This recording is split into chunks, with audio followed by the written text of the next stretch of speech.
حكم الصيام, the ruling with regard to fasting. When you look at fasting in general, you can divide fasting into 5 categories. You have fasting that is wajib, you have fasting that is mustahab, you have fasting that is makruh, you have fasting that is haram, and you have fasting that is halal. We have 5 types of fasting, and each and every one of them the Prophet ﷺ talked about. So what I will be doing, inshallah, I will give you an example of each and every one. Number 1, the fast that is wajib. You have many types also. One of them is Ramadan. You want to keep it, inshallah, it will be the last thing we will do. You have Sawm al-Nadhr, the fasting that you make it obligatory upon yourself, the vow.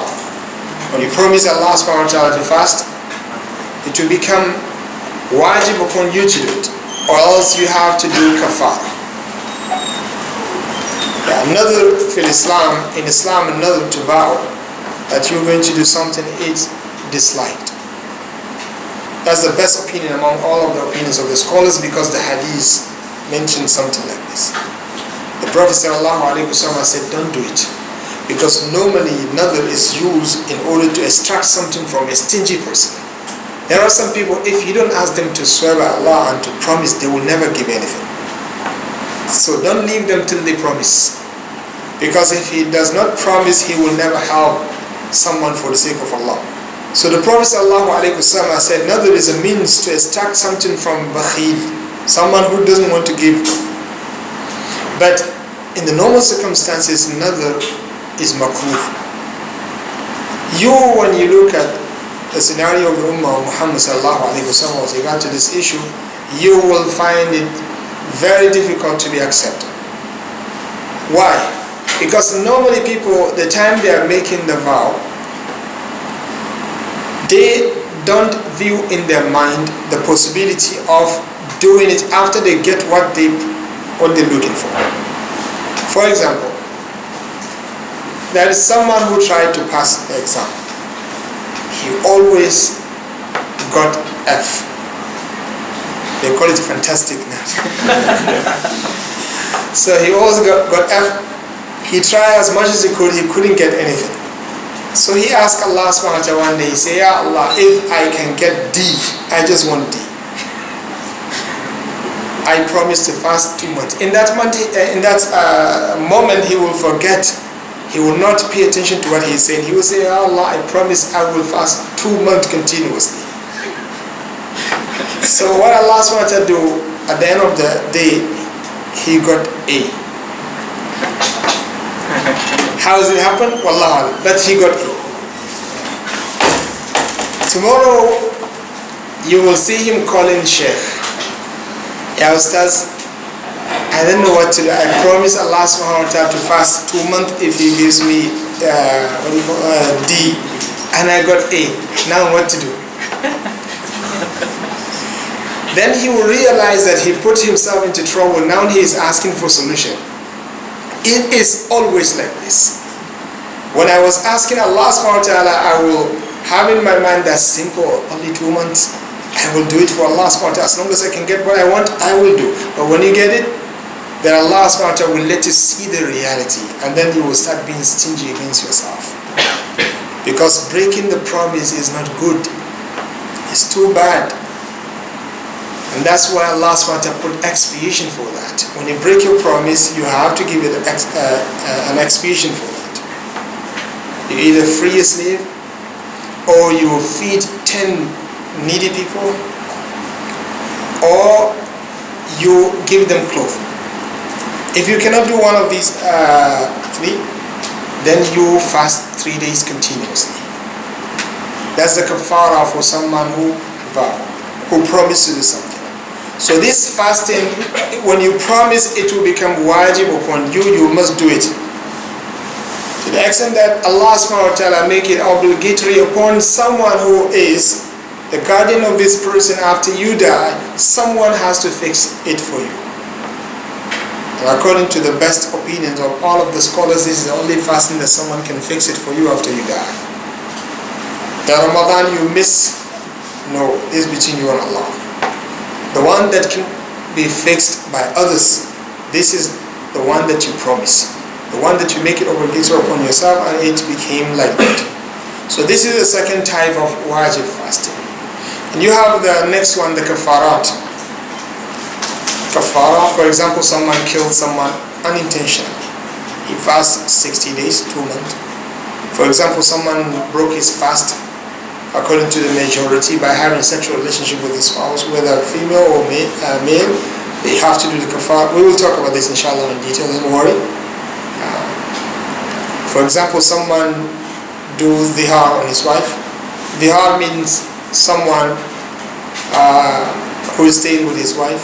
She made him angry. He opened his mouth, he looked at her and said, "You are just like my mother."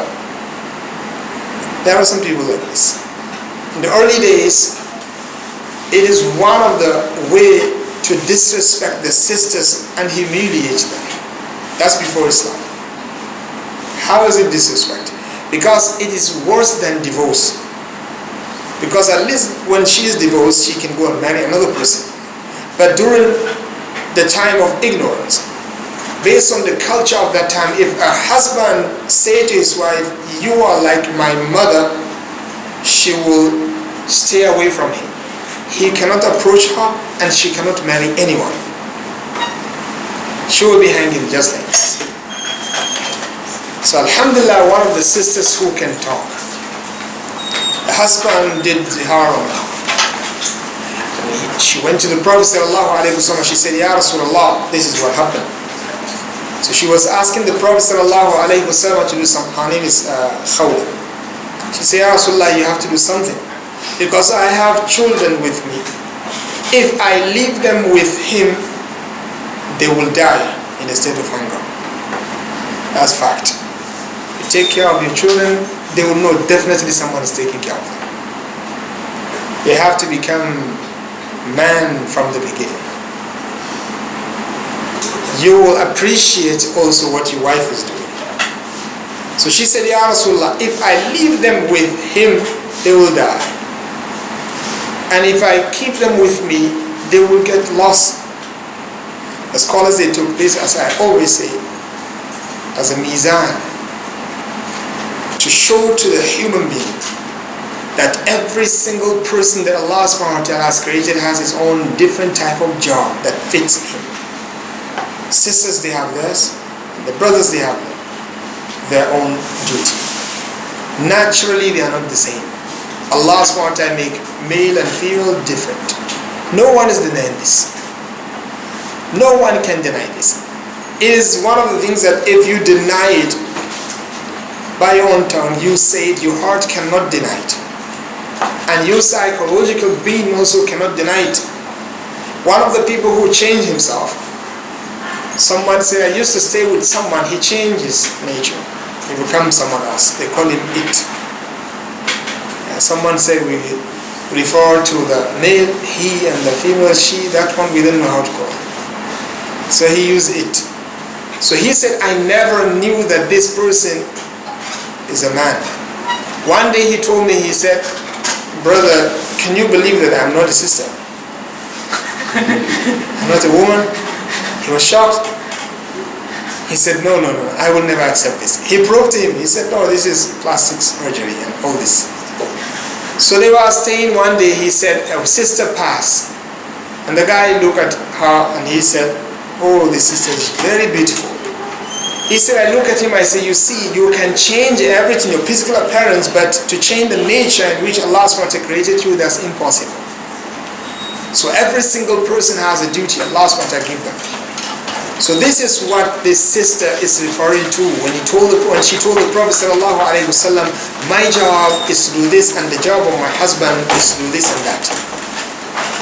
This is what she was referring to, and this is what nowadays life people, they are denying this. That's why we were in a state of loss. And I'm telling you this, take it from me if you wish to. I took it from one of our great scholars. He's still alive, very ill now. May Allah subhanahu wa ta'ala give him health. He swore by Allah. He said the ummah of Muhammad never be in the state of loss till the time the sisters they stop doing the real job that Allah subhanahu wa ta'ala gave them, which no one can do it. I give you this assignment. Go make your own analysis. Most of the leaders that led the world in terms of knowledge and righteousness, they are the product of the sisters, not brothers. That's fact. Why nowadays we're having akzam? Akzam means love. Someone who cannot make a decision. Someone who is in a state of loss. Because we switch. The male, they're doing the job of the female, and the female, they're doing the job of the male. So the nature cannot be changed, and the best thing is to keep it in the way Allah subhanahu wa ta'ala